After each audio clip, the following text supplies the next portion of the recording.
Alright, good afternoon everyone. Good afternoon, Life Cavite. Life Dasmariñas Cavite pala, yan. Just to be clear sa atin. So, pwede ba natin batiin yung katabi natin ng good afternoon? Good afternoon! Good afternoon.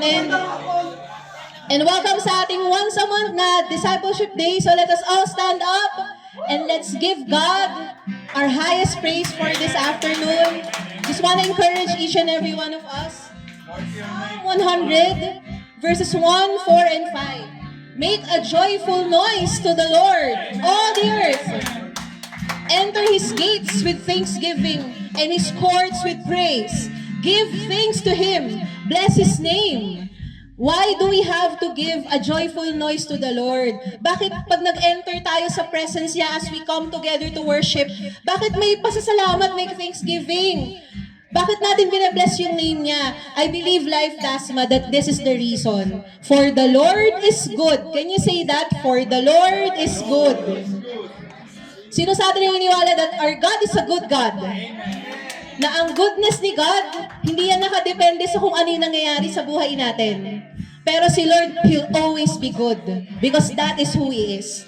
For the Lord is good, His steadfast love endures forever, and His faithfulness to all generations. Let's pray, Lord. We come to You, Lord, with a heart of praise, with a joyful noise, with thanksgiving, for You are a good God. Ikaw, Lord, ay isang mabuting Diyos. Maraming salamat, Lord, pagkat ngayon ay binibigyan mo kami ng pagkakataon to worship You. And Lord, whether it's raining outside o malamig dito, pero yung praise namin, yung love namin sa'yo will be a blazing fire only for You, God. We love You, we worship You. This we pray in Jesus' name. Amen. Life Dasma, let's worship God with songs of praise today. Let's give out the God today. Yeah. Jesus, You are. Let's sing Jesus. Jesus, Your name is above every name unknown. Jesus, You are my only hope. Jesus, You are my strength is found in You. Jesus, You are Savior. I'm safe when I'm with You. There is no one like You. There is no one above You. There is no one like You. There is no one above You. You know I'm lost without You. Where would I be without You? Without You. You know I'm lost without You. Where would I be without You? Without You. Oh, oh, oh, oh, oh, oh.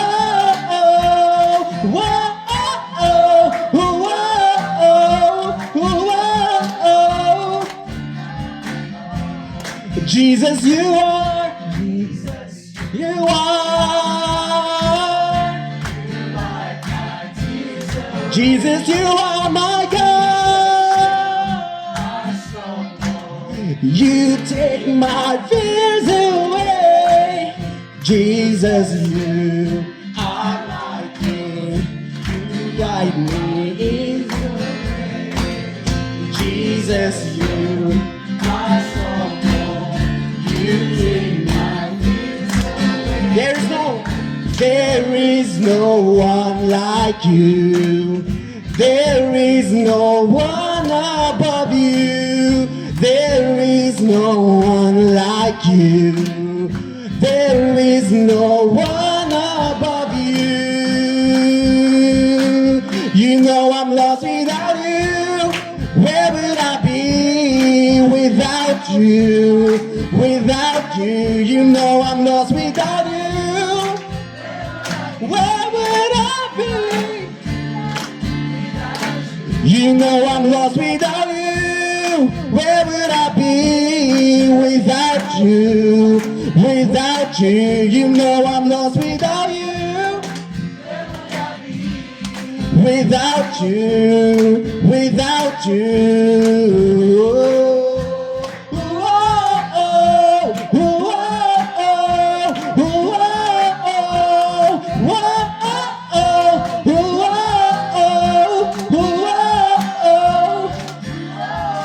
I'm letting go. I'm not letting go. I'm not letting go. I'm not letting go. I'm not letting go. I'm not letting go. I'm not letting go of you.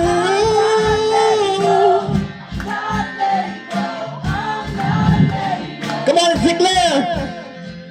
I'm not letting go. I'm not letting go. I'm not letting go. I'm not letting go of you. I'm not letting go. I'm not letting go. I'm not letting go. I'm not letting go. I'm not letting go. I'm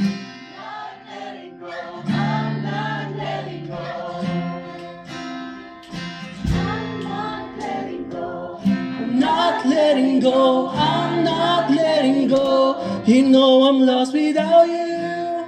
Where would I be without you? Without you, you know I'm lost without you.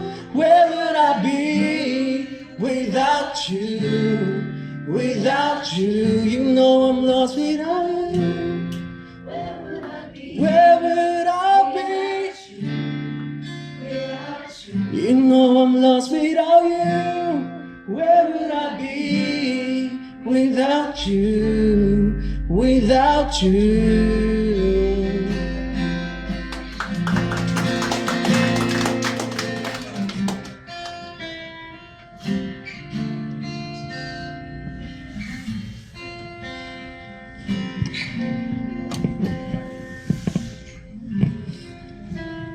Part po ng ating fellowship o yung tinatawag nating Discipleship Day yung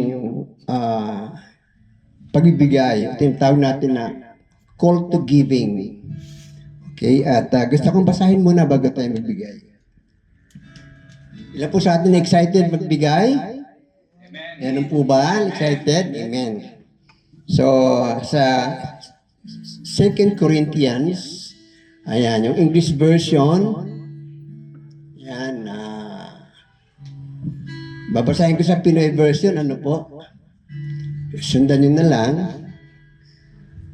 Sa 2 Corinthians 8, 2-4, ito si Paul, kumbaga, ginawa na example yung Macedonian church, Macedonian believers, pagdating sa larangan ng pagbibigay. Sabi na dito, nakaranas sila ng matinding pagsubok, pero masaya pa rin sila at sobrang mapagbigay kahit gipit na gipit din sila. Sure ako na nagbigay sila sa abot ng makakaya nila. Actually, sobra pa sa kaya nila. Walang pumilit sa kanila na gawin yon. Sa verse 4, nakiusap pa nga sila na maging part sila na sa pagtulong sa mga kapatid sa Judea. So, si Paul ay kumbaga man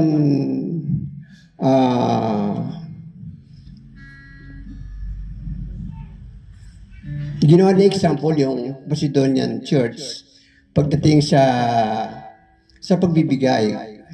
Kasi itong Macedonian church, sabi nga dito, sila ay sobrang hirap sa kanilang buhay. Sa ibang verse na sabi pa nga ay talagang sila ay naghihikahos. Alam di ba naghihikahos? Yung halos wala na talaga, no? Pero pinakiusap nitong mga believers sa Macedonia na bigyan nyo naman kami ng pagkakataon na makatulong. No? So, maganda example itong Macedonian Church kasi nga kumbaga naranasan nila kasi yung grace ng Panginoon. Kaya walang dahilan para hindi sila magbigay, para hindi sila tumulong sa mga kapatiran na nangangailangan. So na ganoon din tayo ng mga kapatid. Dahil nga naranasan natin yung grace ng Panginoon, magbigay tayo hindi dahil sa kailangan o dahil sa napipilitan lamang. Pero namang promise Lord sabi ng Panginoon doon sa Corinthians sa chapter 9, magagawa ng Diyos na pasaganahin kayo sa lahat ng bagay, higit pa sa inyong pangailangan upang may magamit kayo sa pagkakawang gawa. Okay, so ngayong oras na ito ay nandito yung answers natin. Okay, pwede tayong tulungan natin sila na sa pagbibigay nila ay yan.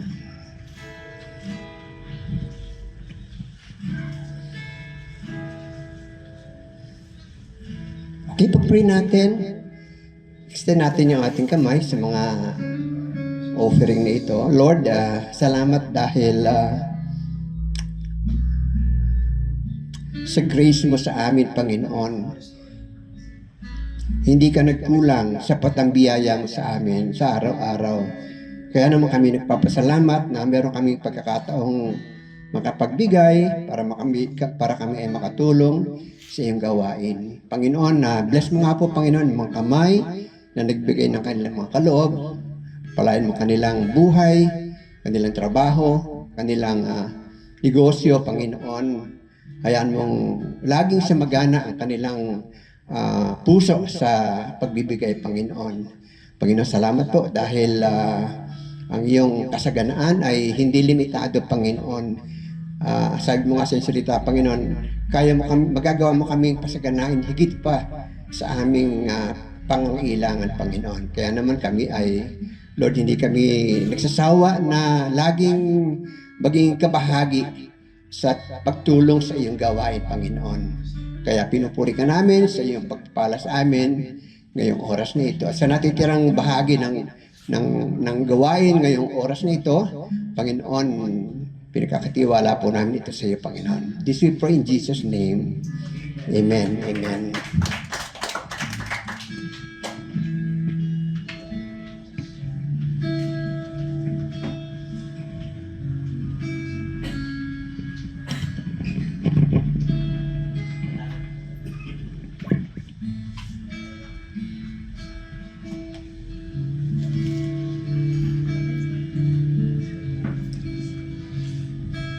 Let's continue to worship Jesus today.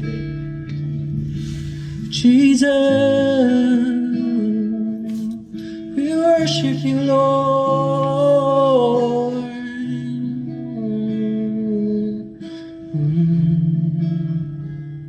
Sing. No longer shame, no longer afraid. You have washed me white as snow. No longer bound, now I am crowned. Once in darkness, now I know. You say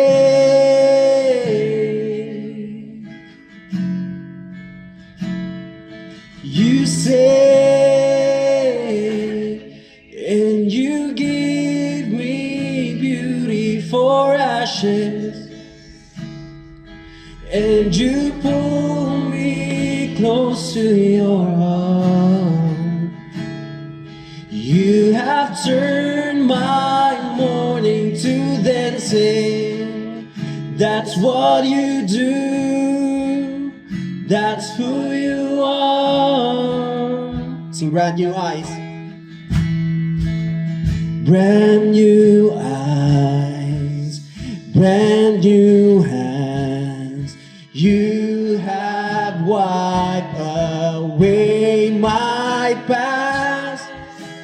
Brand new day, brand new life. You have pulled me from the light. You say, come on, let's declare. You save and you give me beauty for ashes. And you fold me close to your heart. You have turned my mourning to dancing. That's what you do. That's who you are. And you give me beauty for ashes. And you pull me close to your heart. You have turned my mourning to dancing. That's what you do. That's who you are.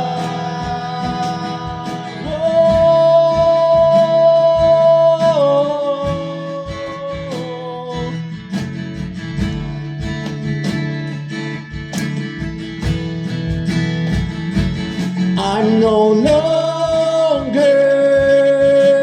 what I used to be. I am stronger because you live in me. The old has gone, the new has come. I'm alive.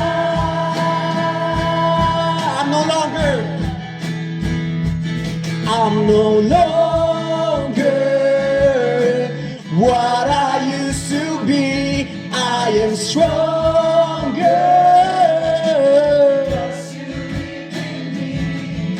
The old is gone, the new has come. I'm alive.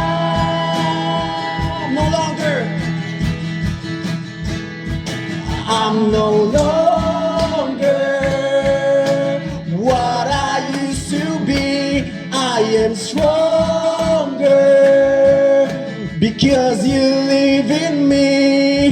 The old is gone, the new has come. I'm alive. Let's sing with just our voice. I'm no longer what I used to be. I am stronger because well, let's raise our voice.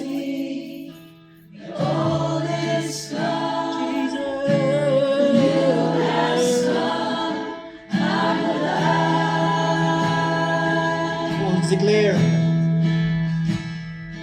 I'm no longer what I used to be. I am stronger because you live in me. The old is gone, you have stopped. I'm alive.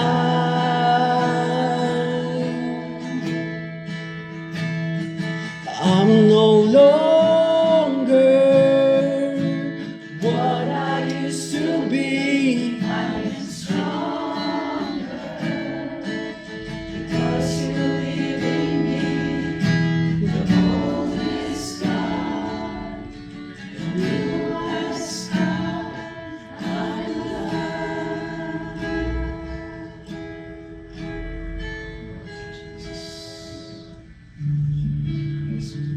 Thank you, Jesus. Because before, Lord, we were once was lost. We have fallen away, God, from you.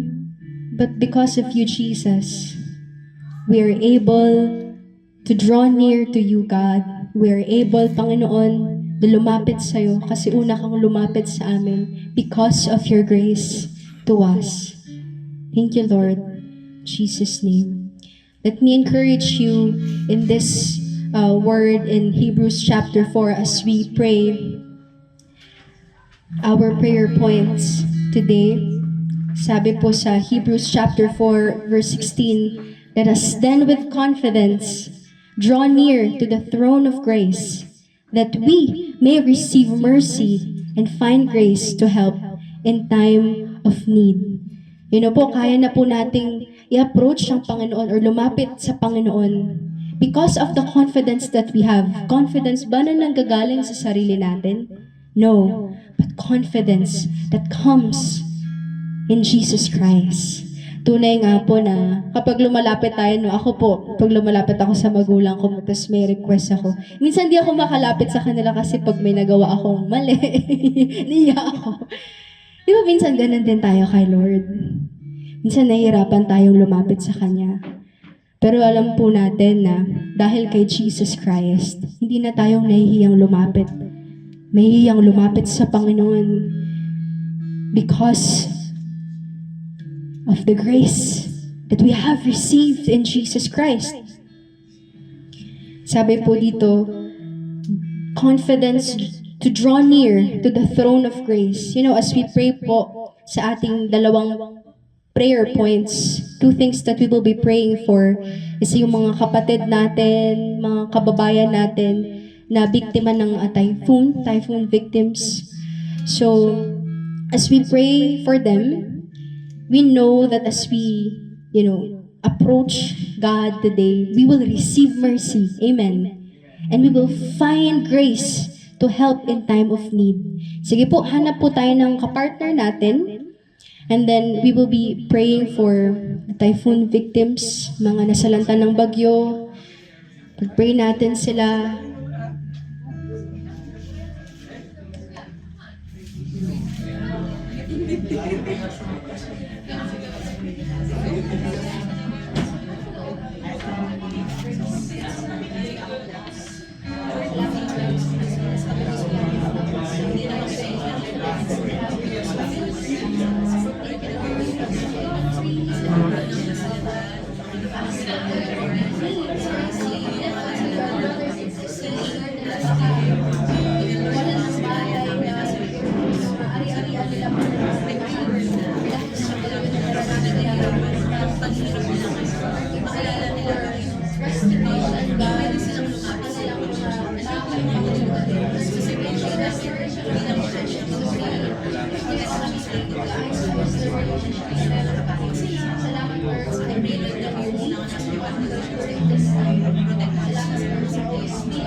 Let's wrap up our prayers.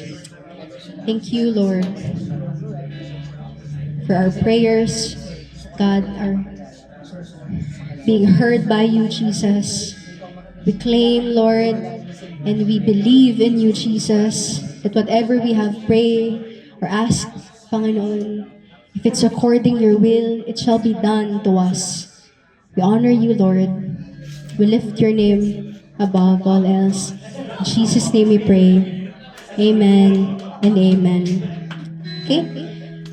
Ang ganda po, no? Kasi as we pray, sabi dito sa word, that we will receive mercy and find grace, not just only for us, find grace to help. Amazing. Because the mercy and grace that we have received from God is for us to share, for us to help other people in time of need. And right now, we will also pray for our life day. Sino po dito may mga way na one-to-one, dinidisciple? That's one way of helping other people. Actually, loving nga eh. Because the best expression of love is through discipleship. That if you love other people, you disciple them. You make them, be closer to God. Katulad ng meron tayong relationship sa Panginoon. So, again, find a partner. And pag-pray po natin ng life day natin, let's pray for our delegates, preparation as well sa mga volunteers sa September 14. So, ang life day po natin is on September 14 and let's pray na bigyan tayo ng Panginoon ng providence, ng provision. Yan. Sige po, hanap po tayo ng isang partner ulit to pray for our life day.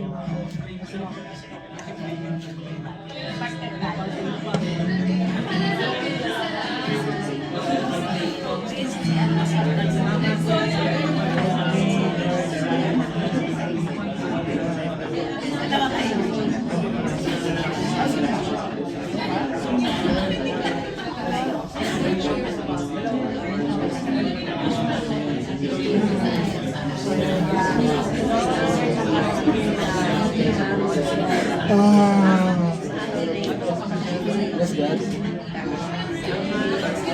Yes, Lord. Yes,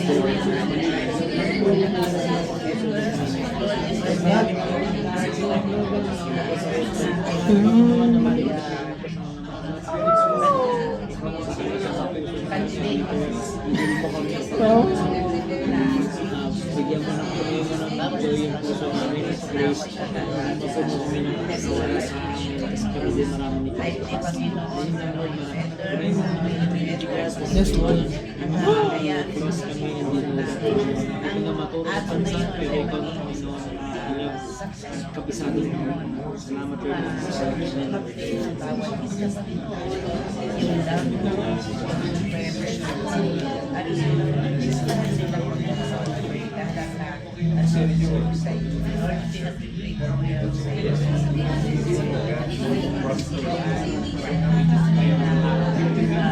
And let's wrap up our prayers po. God, thank you. Because as we lift you up our life day, this September 14, many people, Lord, will come, Lord, in the knowledge of knowing who you are, Jesus. And through you, Lord, they will have the eternal life. Salamat, Panginoon, because right now you are giving us, diligence, giving us faithful hearts, Panginoon, to pray for our life day. Lord, we lift you up our coaches, our delegates, Panginoon, na i-ready mo sila, Panginoon, at even before pa silang makapunta, Lord, sa church, sa center, God, they are already prepared because they were prepared by you, Jesus. So, salamat, God. Thank you, Lord. Continue to worship you. In Jesus' name we pray. Amen and amen. Sige po, patuloy po natin awitan ng Panginoon.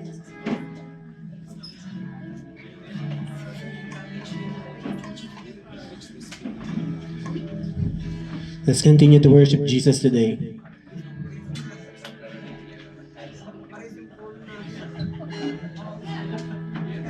I'm no longer what I used to be.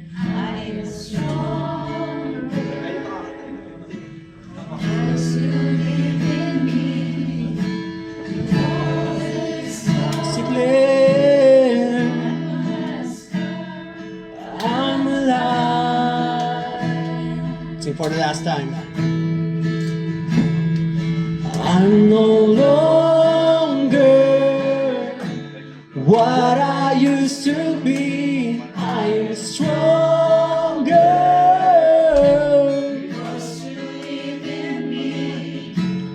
Old has gone, the new has come. I'm alive,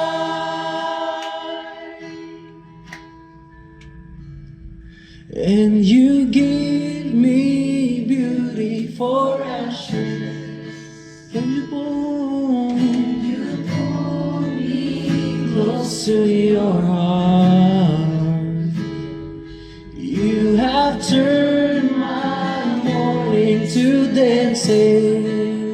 and that's what you do.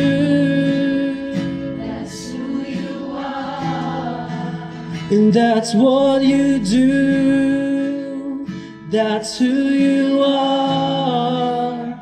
And that's what you do. That's who you are.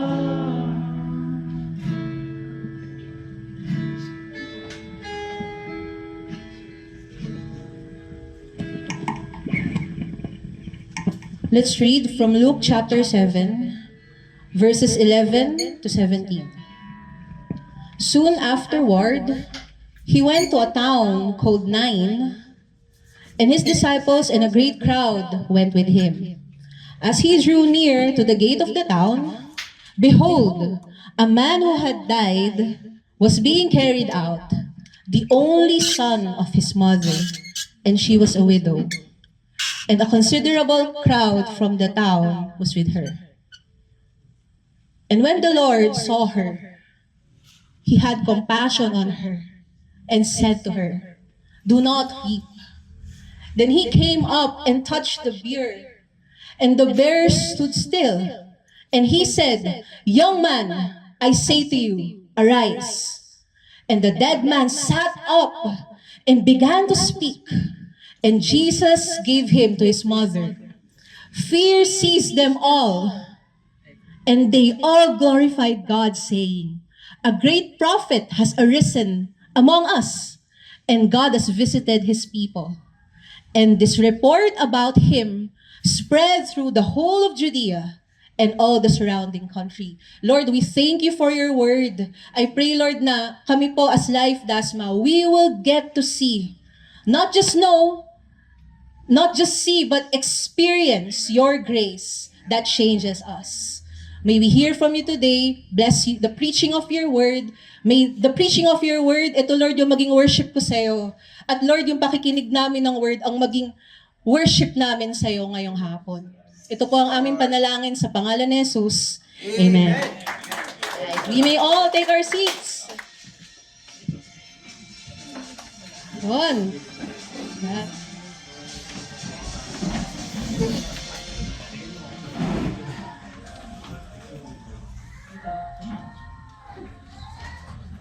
Alright, good afternoon everyone.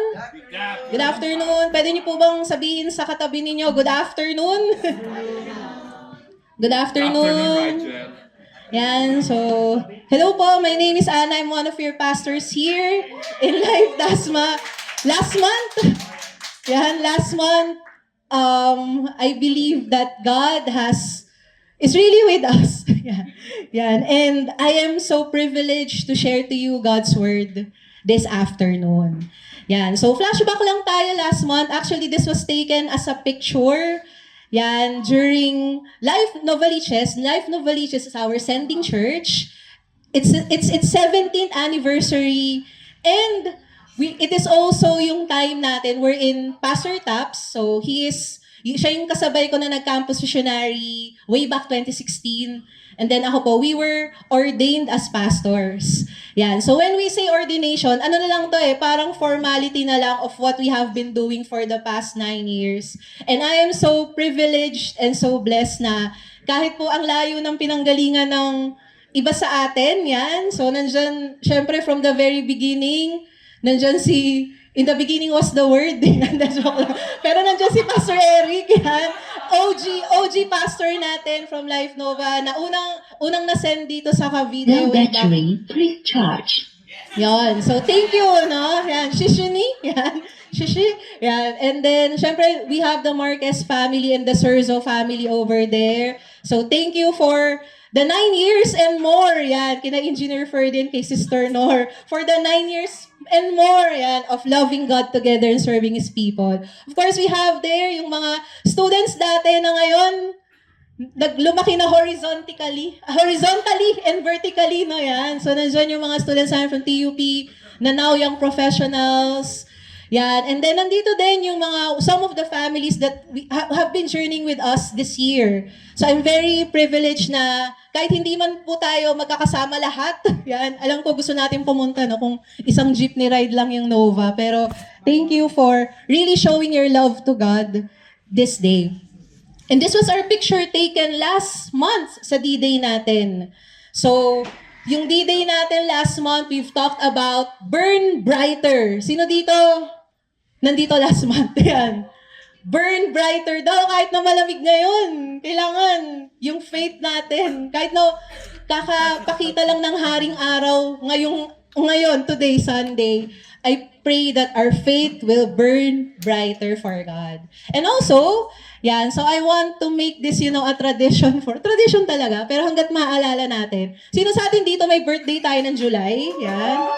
For those who celebrated, yan. So kung naiyang tumayo, okay lang, pero if you're here and you know someone na may birthday ng July, happy birthday po. Yan, happy birthday sa ating lahat. Yan, meron ba dito? Nandito ba? Birthday ng July? Ayun po, si Riz. Hindi naman siya naka-shawl na may flowers. Di naman. Yan. So, happy birthday, Riz. Yan, we're celebrating with you in your birthday this July. And, of course, so kanina, you have seen, no? And even on the ordination picture, yun dito, yung sa anniversary, I'm so blessed kasi yun yung first time na naka-attend yung mother ko and yung brother ko on a service. Yan. May lakad lang sila ngayon. Hindi ko sila nasama. Pero hopefully in the next coming months, they will join us here in Life Dasma. And we're talking about family. Who among you here, kasama niyo yung pamilya niyo dito? Kapatid, nanay, kapuso, yan. Kapatid, kapamilya, yan, kapamilya. And as every nation, because Life Dasmariñas, we are an every nation church, and we are part of a greater global movement or global family of churches that we call Every Nation. So, once every 3 years, nagkakaroon tayo ng big global family gathering. And nagkataon na yung gathering natin will be here in Manila. Kasi last 3 years, it was in South Africa, plus Florida, kasi nga nation at global ang EN. So, if we can come, yan, so that will be on March 18 to 20. Registration fee lang natin, medyo pero pag-pray natin si Lord that He will give us faith, that He will give us provision. So, I'll update you on the registration, but hopefully you can join us sa MOA Arena. At kung tayo naman, sino sa atin dito, we love the next generation. Mahal natin yung mga students natin. Meron ba dito mukhang estudyante? Meron ba dito estudyante? Meron ba dito mukhang estudyante? Yan, mukhang estudyante. Yan. Meron ba dito, nagpapalaki ng estudyante? Yun. So, tapos na daw. Tapos sa likod, tapos na, no? Malay po natin, may mga ibang estudyante pa, no? But anyway, yan. So, if you are a student, yan, or if you are a young professional, or meron kayong heart for the next generation, if hindi natin kayang pumunta dun sa GoCon, kasi medyo mahaba yung time, ito naman, para to sa mga medyo bagets, tulad natin. So that will be our ENC Philippines Campus Conference. So again, it's a nationwide and global gathering of students and na may heart sa students. So, I'll update you on the details. Yan. So grabe, no? Ang daming announcement, no? Yan. So naka 5 minutes na pala ako sa timer ko.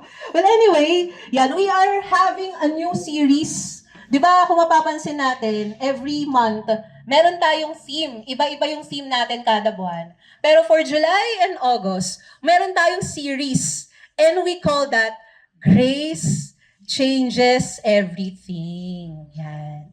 Grace changes everything. Binabago ng biyaya ng grasya ng Panginoon, grace, undeserved favor, ang lahat sa atin. So ang hope natin tayo, as we encounter yung grace ni God, makakabasa tayo ng encounter ni Lord, na tayo din, magkakaroon din tayo ng impact sa community, kahit sa mga pinaka-broken na situation. Speaking of broken, I want to share to you a picture. Yan.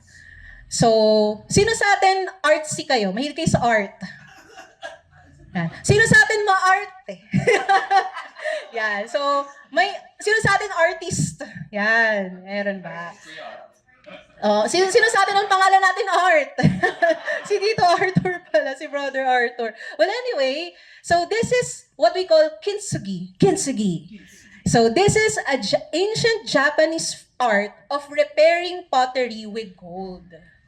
So, tinatawag, actually loosely translated yung kintsugi, it means golden joinery. Yan. And ang amazing sa kintsugi, next slide please. Ang ginagawa dito is, kapag may nabasag kang paso or any form mangkok, di ba usually pag may nababasag, tinatapon na lang. Oh! Pag wala nang pakinabang, tinatapon na lang. Sino nakaka-relate na joke lang? Wala naman pong ganon. Pero yung art, it's an ancient art na ang ginagawa ng mga Japanese, yung mga broken pieces ng nabasag na plate, nilalagyan nila ng lacquer or resin, tapos dinidikit nila yon with rice flour, yan. Ididikit yon kasi it's an ancient art 15th, 16th century yata. Tapos yung mga cracks, lilinyahan nila ng gold. So ang na-highlight sa art form ng kintsugi, hindi kung paano siya ni-repair, kundi kahit na broken siya, there is still beauty in brokenness. Yan. And kung mapapansin natin, balik tayo dun sa JPEG ng Grace Changes Everything. Yan yung design natin. And we'll be like kintsugi. I believe that all of us have been broken for some reason. Pwedeng broken-hearted? Hindi naman siguro. Pero brokenness, no? Lahat tayo, meron tayong, siguro for most of us, bago natin nakilala si Lord, meron tayong saktong basag eh. Alam niyo yun? Kung nag-gets niyo pa ibig ko sabihin. Pero nung binuo tayo ni Lord, tulad nga nung picture na yan, ang na-highlight yung gold, ang na-highlight kung paano tayo ni-repair ni God. That even though there are broken things, there is still beauty in being joined together. And that is what we're going to discuss today. Parang grace lang din ni Lord yan eh, di ba? Kapag na-encounter natin yung grace ni God, kumbaga kung para tayong basag na plato na binuo ni God, hindi pwedeng walang magbabago sa atin. When we encountering the grace of God, will never, can we say that? Never will never leave you unchanged. And this afternoon, we'll be talking about a story. It's on Luke chapter 7, and Ate Ana, ito may nagtanong na sa akin, Pastor Ana, ano pong pinagkakaiba ni na Matthew, Mark, Luke, and John bukod sa spelling? Ito po yun. So, all of them are gospel narratives. So, ibig sabihin ng gospel narratives, tinalakay on these 4 books yung naging life, death, and resurrection ni Jesus. Pero si Matthew, si Mark, tsaka si Luke, we also call this synoptic gospels. Ibig sabihin, iisa yung, kumbaga kung may framework sila, iisa sila ng lente. Pero si Luke, dahil physician siya, si Dr. Luke, medyo mas maraming details sa kanya. Si Mark naman, ang pinagkaiba ni Mark, kasi yung Mark, ang audience niya, mga Romans. Ang Romans, mapagmahal, hindi, joke lang. Ang Romans, nag-joke po ako. Para lang po aware kayo, yan. So, ang Romans, action-oriented sila. Sino sa atin may kilala tayong action-oriented? Yan. Kaya kung nagbabasa tayo ng Book of Romans, ng Book of Mark, mapapansin nyo, lagi yung may suddenly, immediately. Kasi nga, action-oriented yung pagkakasulat ng Mark dahil ang audience niya ay Romans. Si Matthew naman, ang audience niya, mga Jews. So, pare-pareha silang tatlo, Matthew, Mark, and Luke, kaya sila synoptic. Si John, medyo iba yung version niya, iba yung atake niya, kumbaga. Iba yung artistic style of writing niya. But nevertheless, these 4 gospel narratives, they show to us the power of God. That Jesus is the Son of God and the Son of Man. And ngayon, i-highlight natin dito sa Luke, chapter 7, kung sino si God. Sino sa atin excited tayo na malaman natin kung sino si God? Yan. Ako lang. Yan. Thank you for the very underwhelming response. De, joke lang. Maraming pong salamat sa Yan. Sino sa atin excited tayo na mas makilala pa si God? Yan. So lahat tayo excited, right? Yan. Lalo-lalo na si Rigel. Kahit na medyo sumasandal na siya sa pader. Excited siya. Para marinig niya si Lord. Para ma-encounter niya si God. This afternoon. Yan. Ganda kasi nakikita ko kayo lahat dito eh. Kaya doon kasi dati sa Gracia may mga pader. Hirap makita. Pero ngayon, I can see us all. Yan. So, soon afterwards, si Jesus, pumunta siya sa town called Nain, or Nain. Saan siya galing nito? Meron siyang pinagaling na centurion servant. So, actually, yung pinanggalingan niya up on this place ay medyo malayo-layo. On their context, galing si Jesus sa Capernaum. Tapos papunta siya sa town na Nain. Ang layo niya siguro mga 40 kilometers. Sa atin, kaya na natin bagtasin yun kasi may Skyway, may SLEX. Pero nung time nila, ang pinaka-mode of transportation, kabayo, donkey pala, donkey. Kasi yung mga donklex, kasi yung mga kabayo for royalty yun eh. So, sa normal na tao, donkey. Pero sa pinaka-normal, lakad lang. So, it was a day's journey. And on Capernaum, si Jesus, meron siyang pinagaling na servant na hindi niya nga pinuntahan. He just said, nagagaling sa centurion, which is a Roman officer, na your servant will be healed. And then gumaling yung servant. Actually, hindi nga dapat pupuntahan ni Jesus yan. Nain was just a small town. Just a small town. Living in hindi natin tutuloy yan. So, pakikat na lang po sa recording. Baka po isipin lang na Sunday's best ito. Well, anyway, so it's just a small town. Siguro mga 200 lang yung population.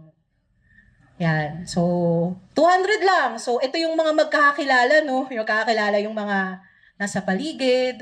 And merong nangyari sa Nain. Kasi si Jesus, sikat na sikat siya. Galing siya sa Capernaum, meron siyang pinagaling. Sinundan siya ng crowd.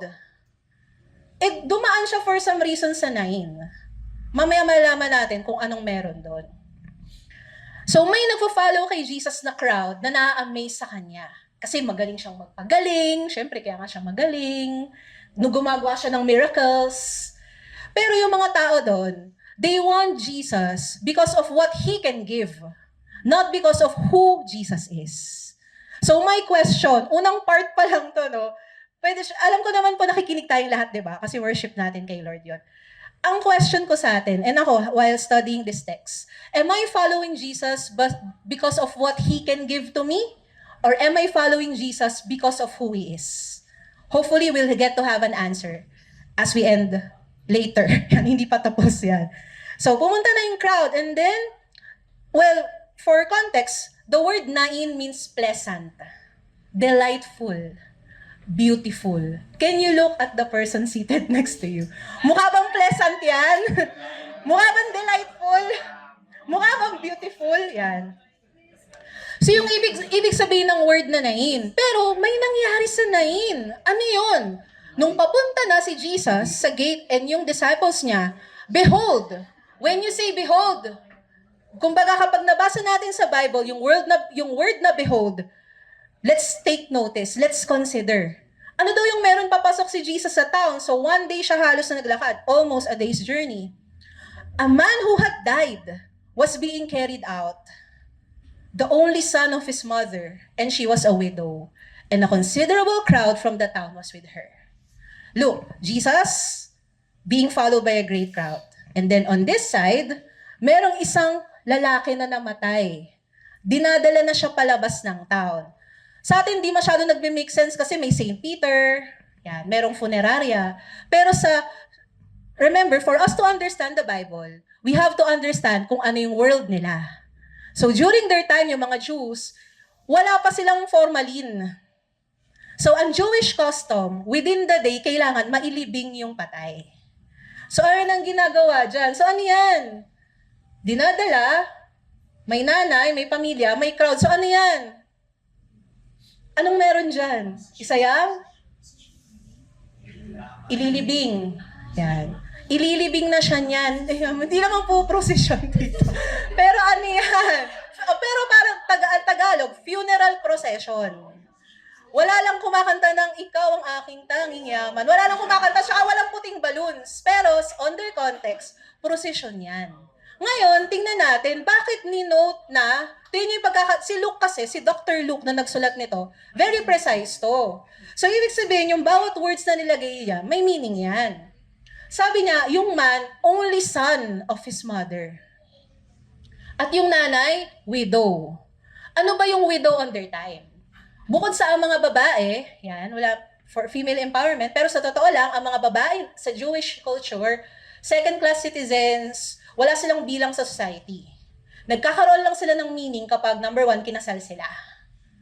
At kapag meron silang anak na lalaki. So imagine niyo yung mother, namatayan. Widow. So ang widow, wala silang source of income, wala silang support. Umaasa na lang siya sa anak niya. Only son. Tapos yung anak niya namatay pa. So are you getting the point? Yung condition ng widow nito. Kaawa-awa na nga yung sitwasyon niya dahil widow siya. Tapos namatay pa yung anak niya. Would you imagine? This is really a very broken moment for this woman. And then, papasok si Jesus sa town, nakita niya yung funeral procession.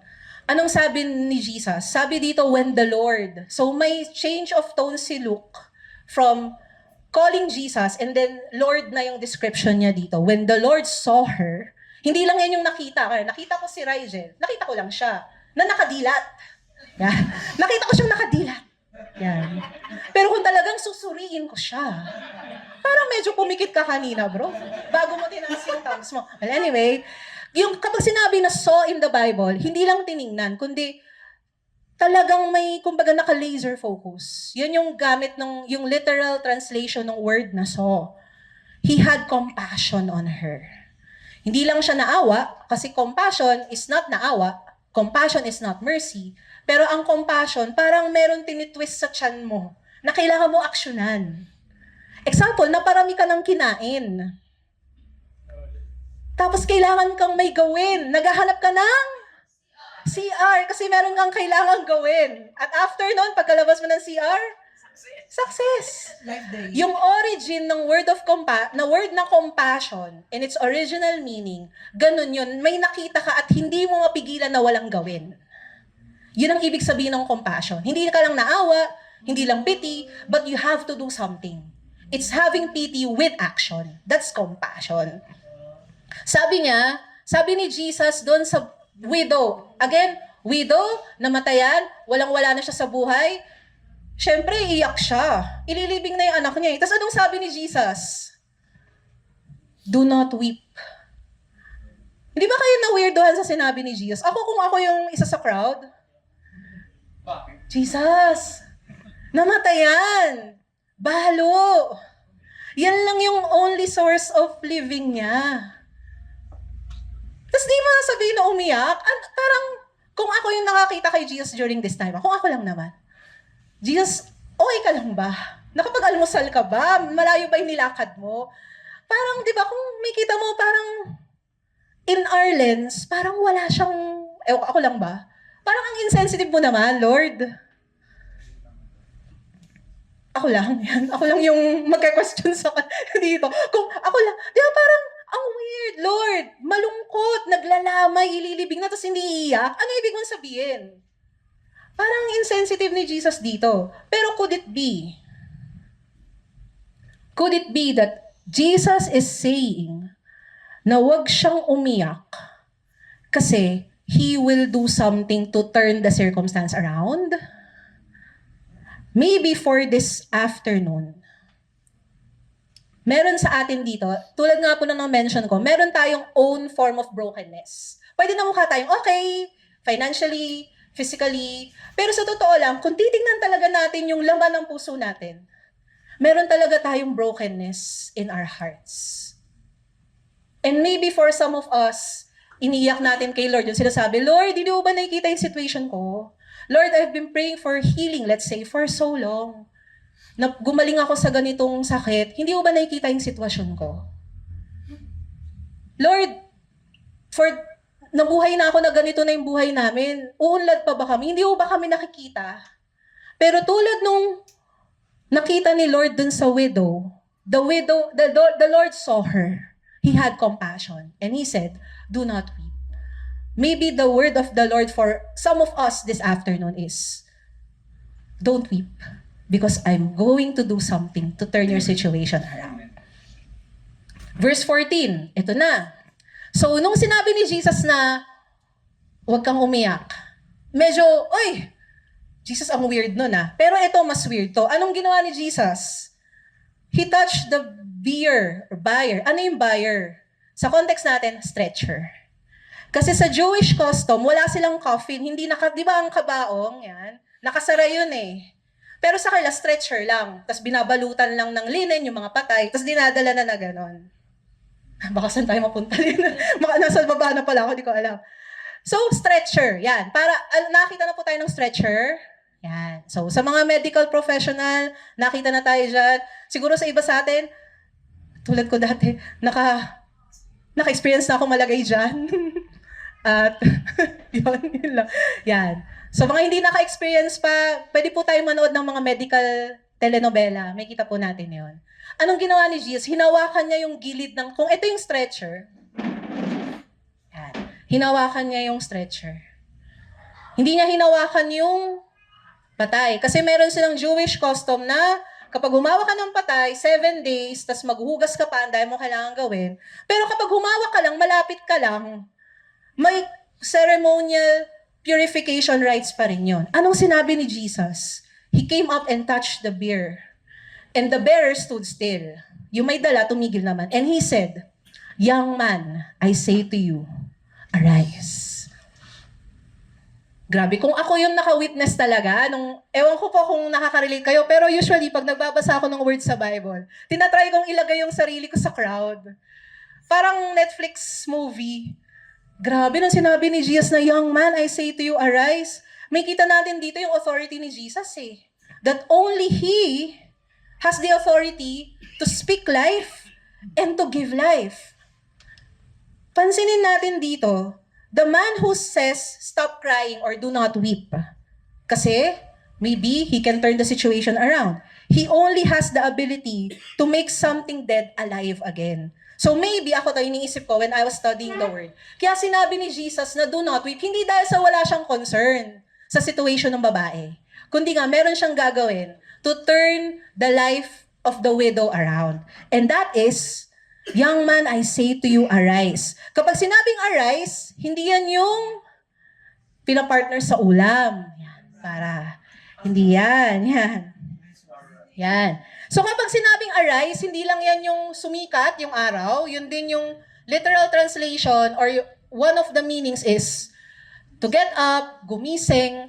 Pero another meaning is to restore from a dead or damaged state.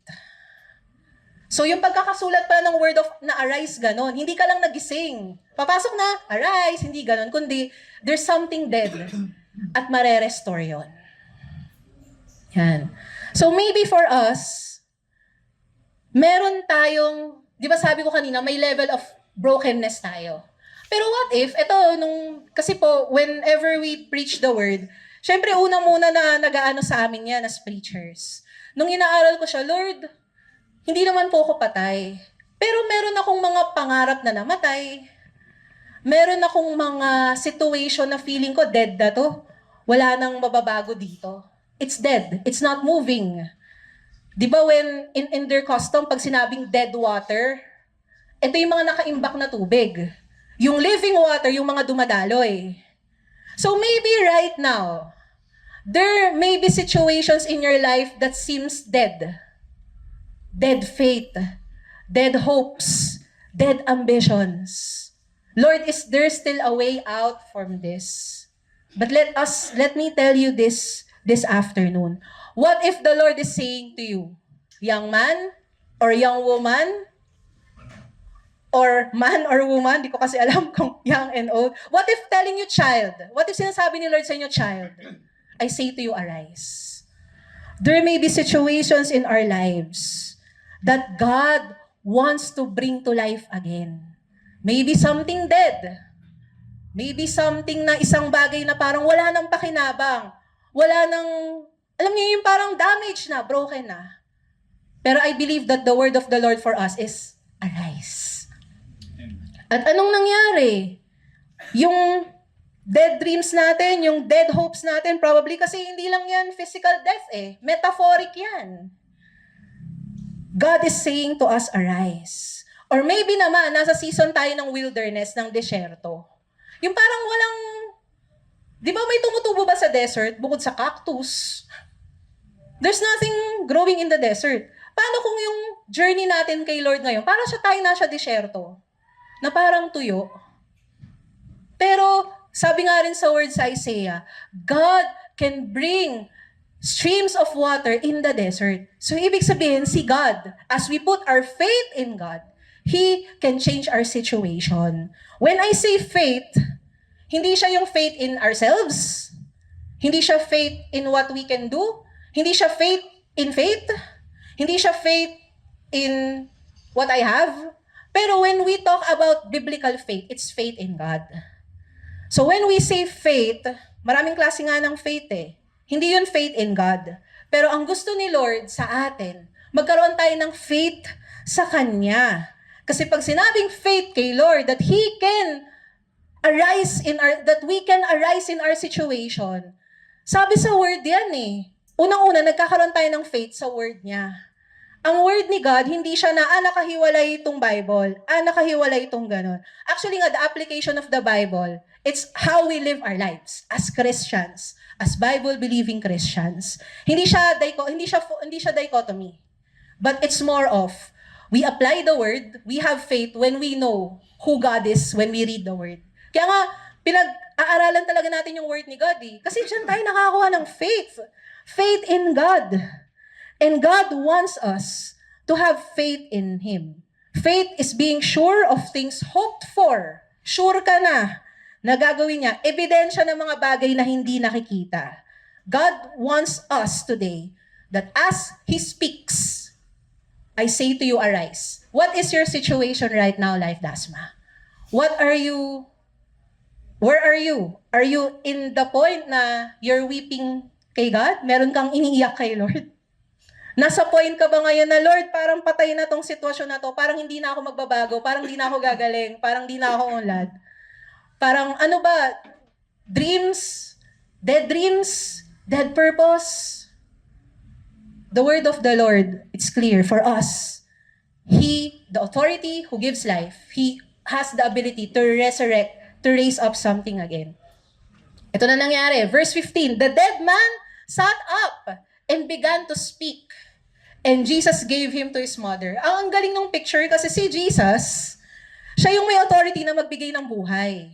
Siya rin yung kayang mag-give and mag-take away. Mapansin nyo, anong ginawa ni Jesus? He gave the man to his mother.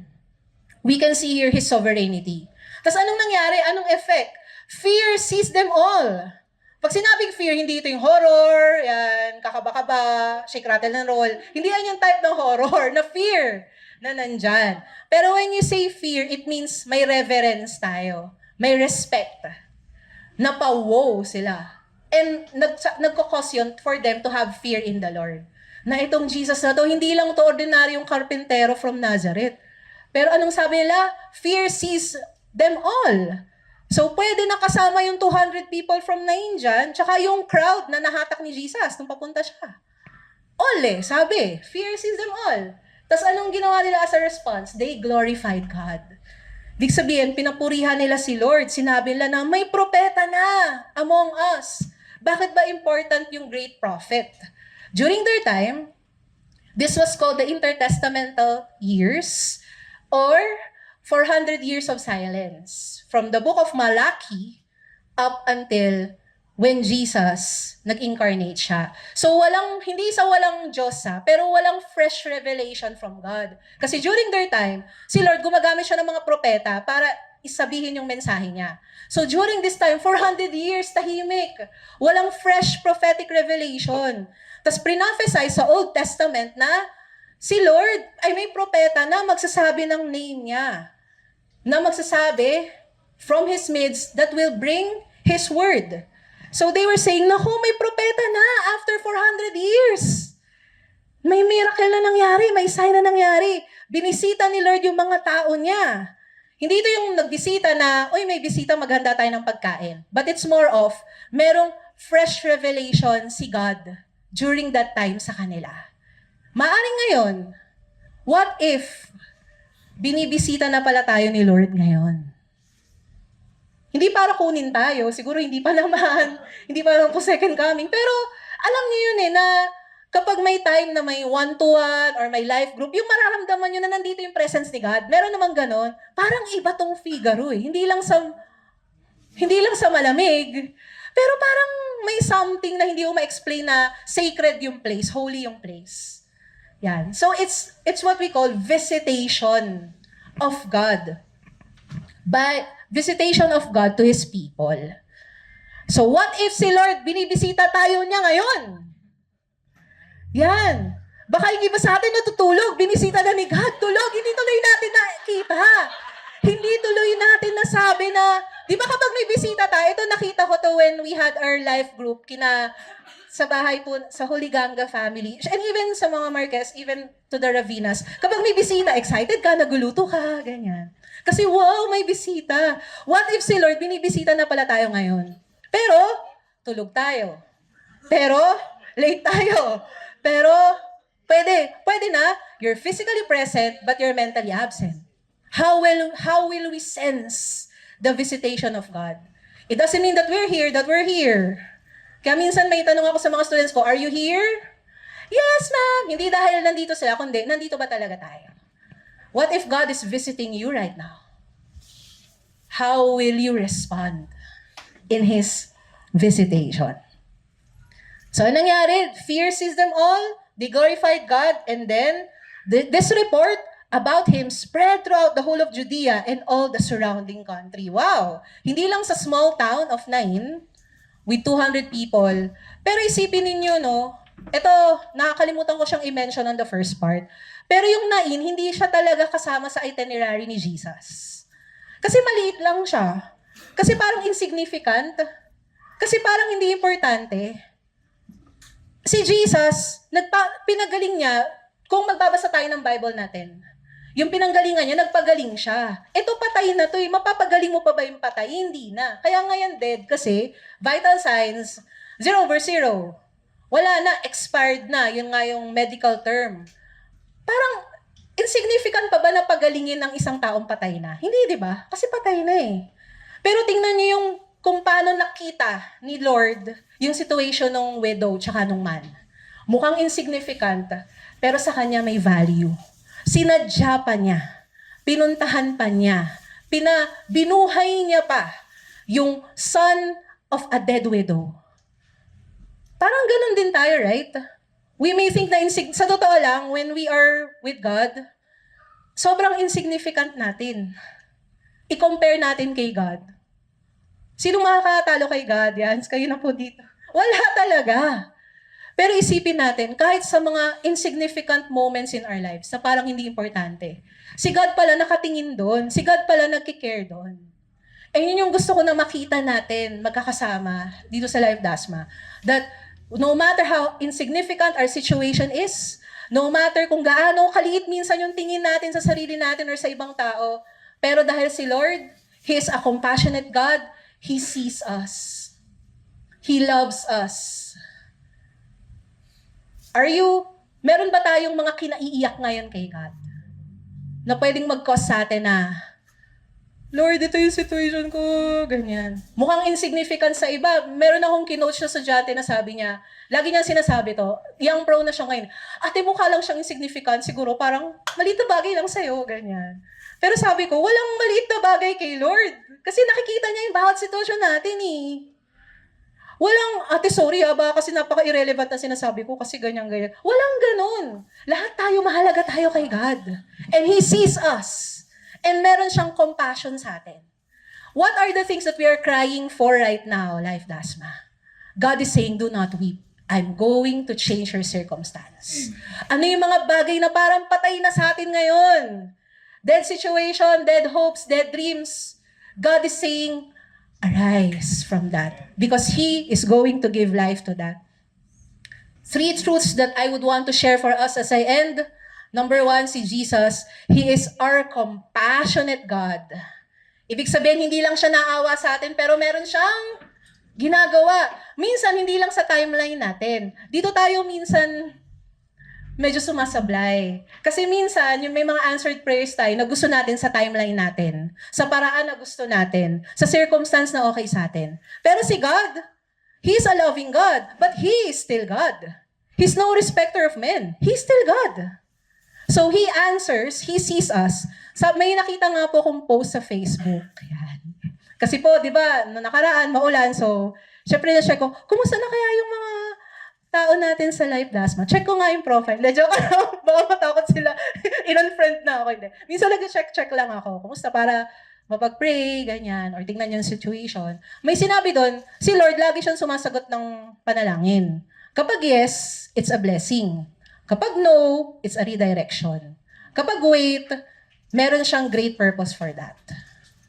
And sometimes, no, ganun din si Lord sa atin. Minsan, di lang according sa timeline niya. Minsan, He would say no. Pero remember, God has a purpose whenever we pray to Him. Kasi compassionate siya, na nakikita niya yung brokenness natin. Pag sinabing brokenness, hindi ito yung broken-hearted ka, binasted ka na ng ligawan mo. Hindi ito yon. Pag sinabing brokenness, yun talagang very vulnerable ka. Kasi pwede na sa atin, di ba? Strong tayo. Strong independent woman, strong independent man. Pero sa totoo lang, kapag kayo na lang ni Lord, doon natin pwedeng ipakita yung vulnerability natin eh. Ayaw nating ipakita sa iba yung vulnerability natin. Kasi ano tayo eh, laki tayo sa kultura na baka gamitin nila to against me. Pero kay Lord hindi ganun. Actually nga, the more vulnerable that we come to God, the more that He sees our situation, and the more that He will act on that.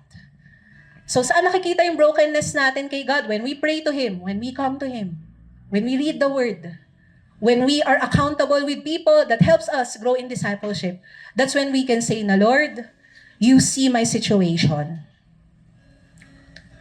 The Lord saw her. The Lord had compassion on her. And maybe right now, the message of the Lord for us, huwag ka nang umiyak. Do not weep. I am going to change your situation. Another truth that we can learn, Jesus is our life giver who demonstrates His resurrecting power.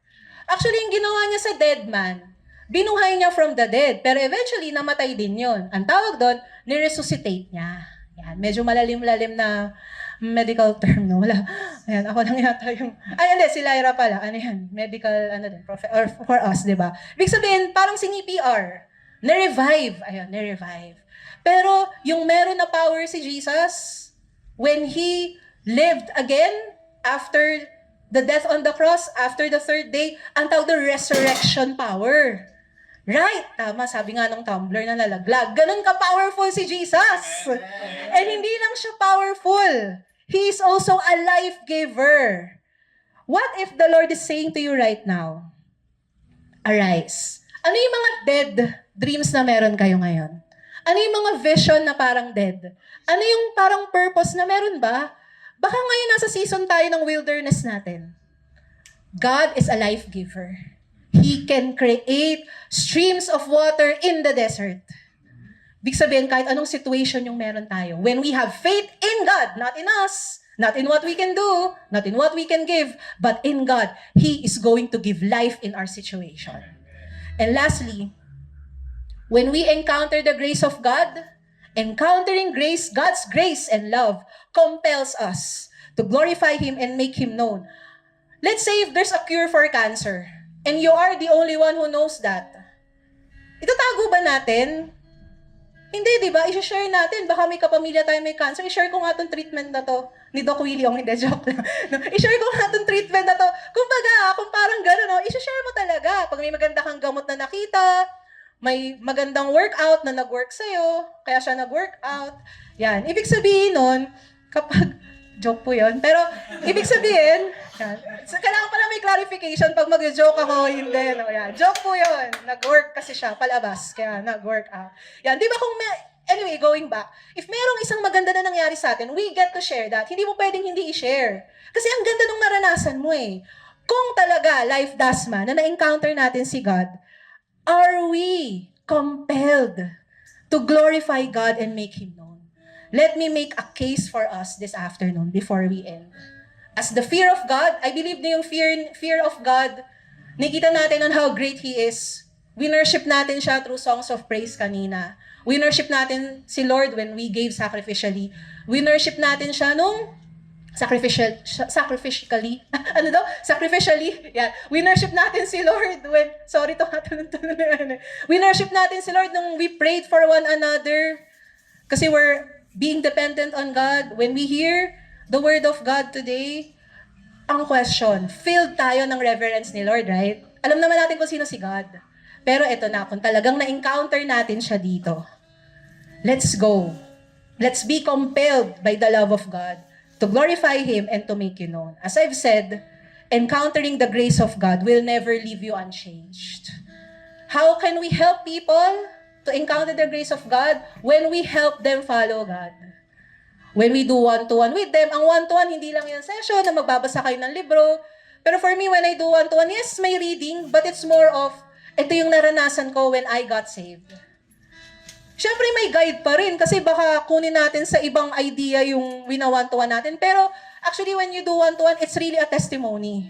Kaya minsan nahihirapan tayong mag-one-to-one kasi yung encounter natin kay Lord, medyo kailangan pa nating i-turbo, parang gano'n. Hindi man turbo, pero medyo i-charge natin ng onte. Pero I pray that we get to help others follow God. Life groups can also help us, yan.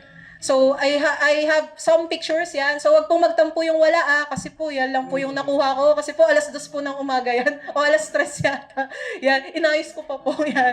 So, yan lang po yung mga nakalap ko from the other, Pero kapag may mga tayo, kapag nagla-life group tayo, couples, young pro, men, women, we get to share the love of God. Ito naman, when we encounter another thing that we are compelled to, we did this last May, ang tawag dito is Hope Test, wherein pumunta kami dun sa kahabaan. Sino man nakasama na nag-Hope Test tayo last time?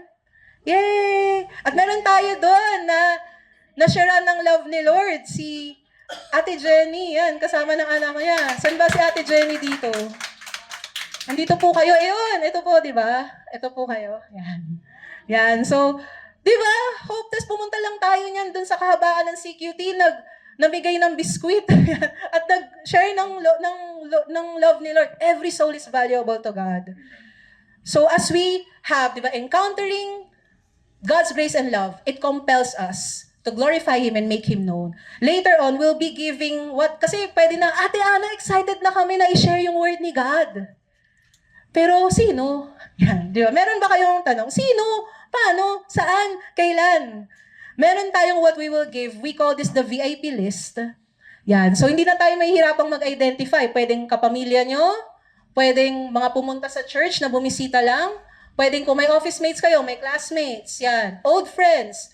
Tapos ililista natin yan. Tapos ipit natin sa Bible natin or sa journal natin. Tapos ipagpe-pray natin yung VIP list na to na makakilala sila kay Lord. So we'll be giving that later when we have our groupings. And Life Day. So Life Day, this will really change us if we are in the position of faith to ask from God. So let us all stand up and let's pray to the Lord. Sino sa atin we are encouraged with the word of God for us this afternoon? Yan. So again, Jesus is a compassionate God who sees us in our brokenness. Jesus is our life giver who demonstrates His resurrecting power. And when we encounter the grace of God and the love of God, it will compel us to glorify Him and make Him known. Let's pray. Lord, nagpapasalamat po kami ngayong araw. Thank you, Lord, dahil binisita mo. We can say, Lord, kung ano yung sinabi ng mga tao sa Luke, that you have visited your people.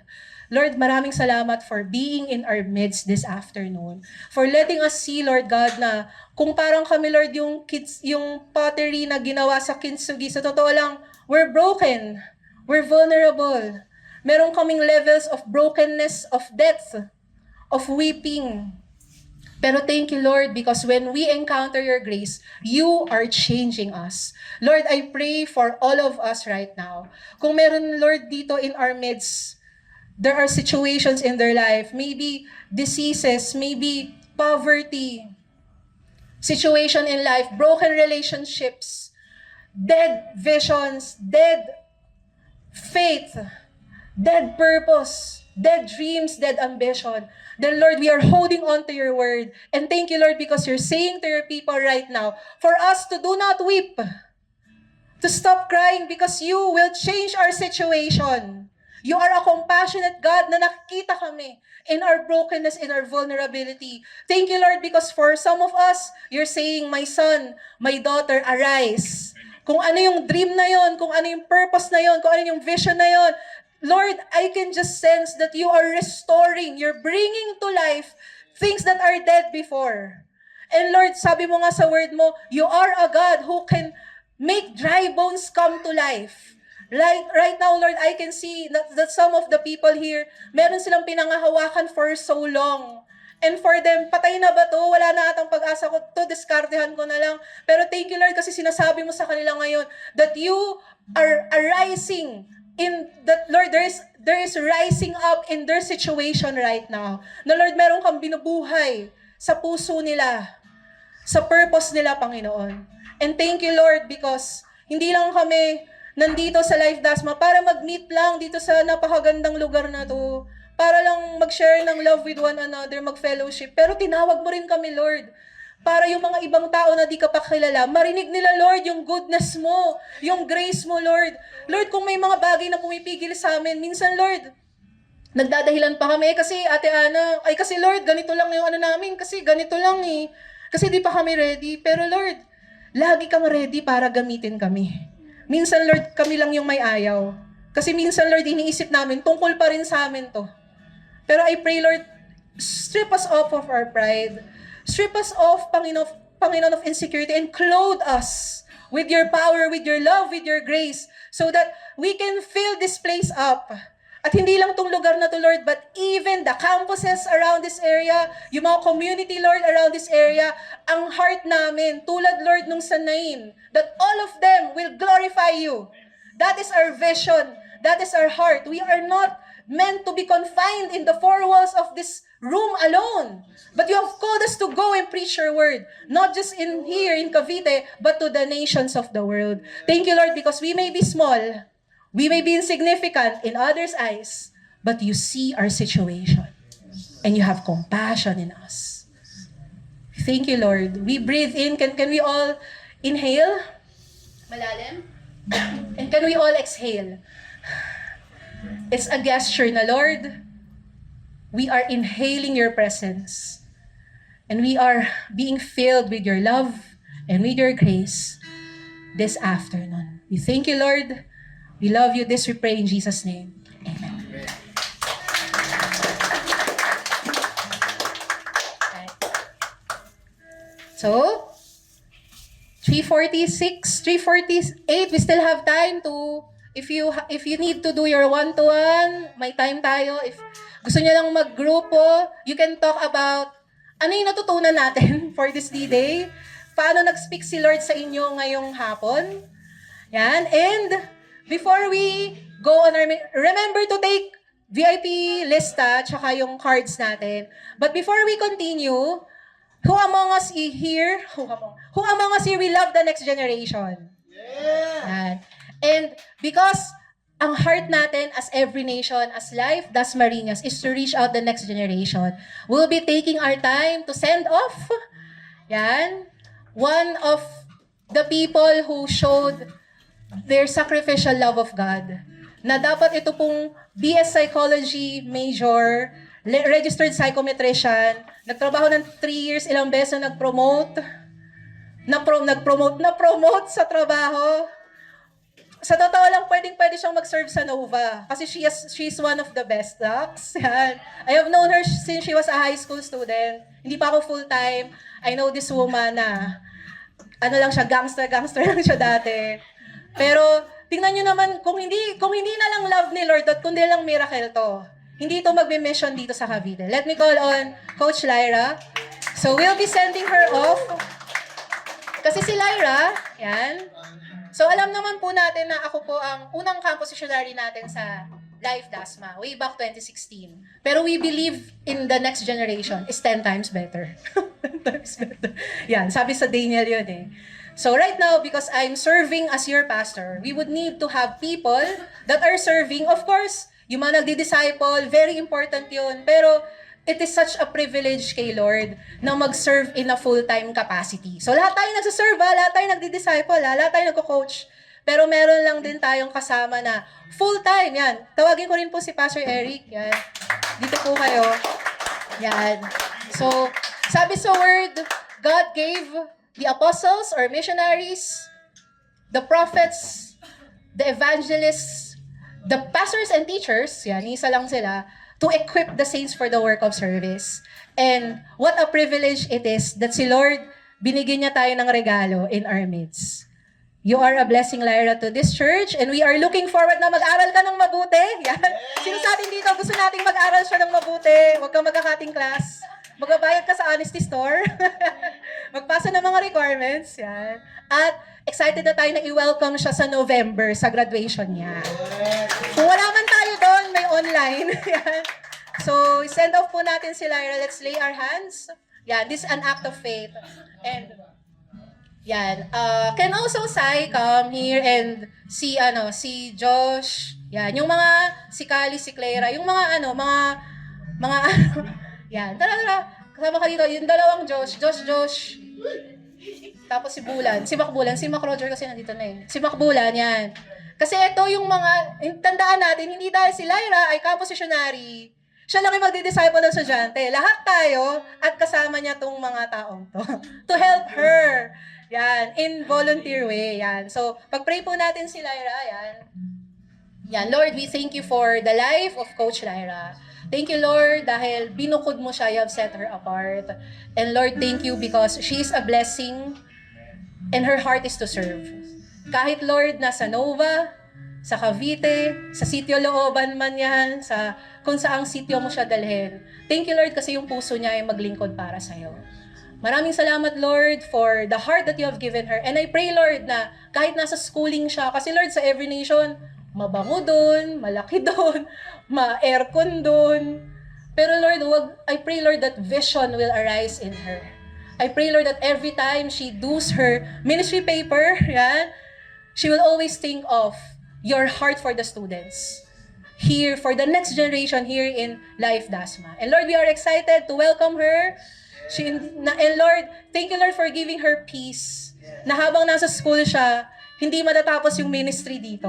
But we will be preparing as a church a very vital startup springboarding campus ministry. So when Lyra comes back to lead us by serving, we will see a great harvest of students. Hindi lang sa St. Jude, hindi lang sa TUP, but in the students here in Salawag.